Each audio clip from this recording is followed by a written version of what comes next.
Hello everyone, I'm scared. And, I feel like I was coerced into this. But I'm here now, no going back. Little introduction, mine's about a series of events that happened to me about 10 years ago that completely changed my life. I'll take you through them now through a series of images. So this is a clip from a film called Enlightening, which is one of the greatest films ever. Day in the life of these three lads on the outskirts of Paris. They think their problem is the police, but there's lots going on. Lack of education, drugs, blah, blah. Jose Mourinho, one of the most successful managers ever, handsome, smart, one of the best, wins everything. And then last season, Chelsea ran into a run of results that were no good, and he crumbled. He blamed the referee, blamed everyone, and he lost me respect.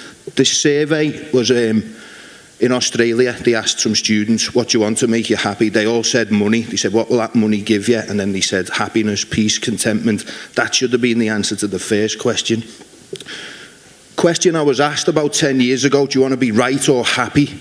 Because I always wanted to be right, I always wanted to argue, and I always wanted to have the last word, and regardless of whether I was right or not, I was always left unhappy. Something that I've kind of, this is one of those crap motivational quotes, but it never fails me. If I take the easy option, my life's going to get hard, and if I take the hard option, my life's going to get much easier. Remember that one. I work with people who've been in the forces, and a lot of them blame the army for the way their lives have turned out. But actually it's like pre-existing trauma before they even go in, and there's lots going on, and we're going to kind of move into that now. Liverpool, hated the place, blamed it for absolutely everything that was wrong with my life, had to get out, and as I stand here today, I love it. I would never want to live anywhere else, but it's exactly the same city with the same people and the same goings on.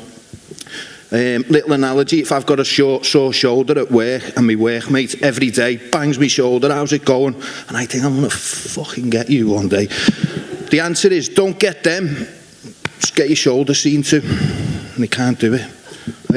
He's a bit of a curveball. He's in there, he doesn't know why he's pissed off, because he's a psychopath.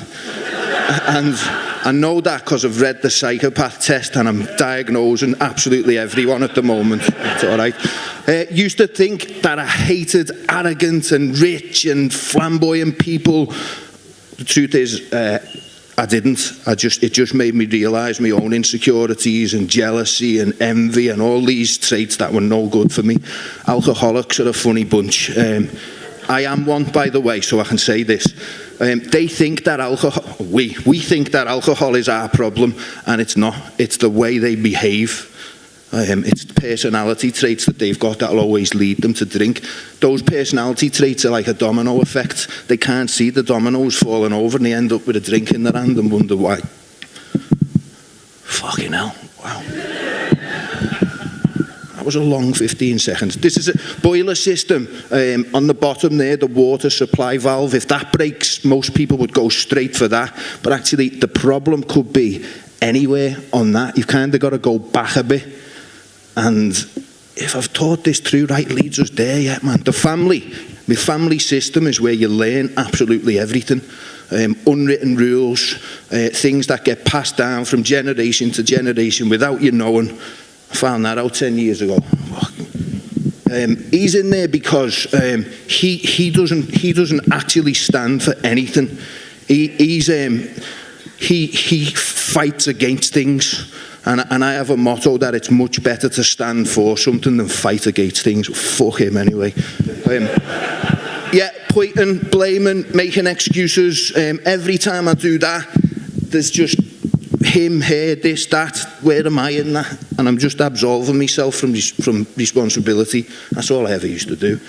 These days, these images are pure sixth form, aren't they? But I just look at the root, what's going on? Why do I feel like this? Where's it come from? If I go back a bit, I'll find it.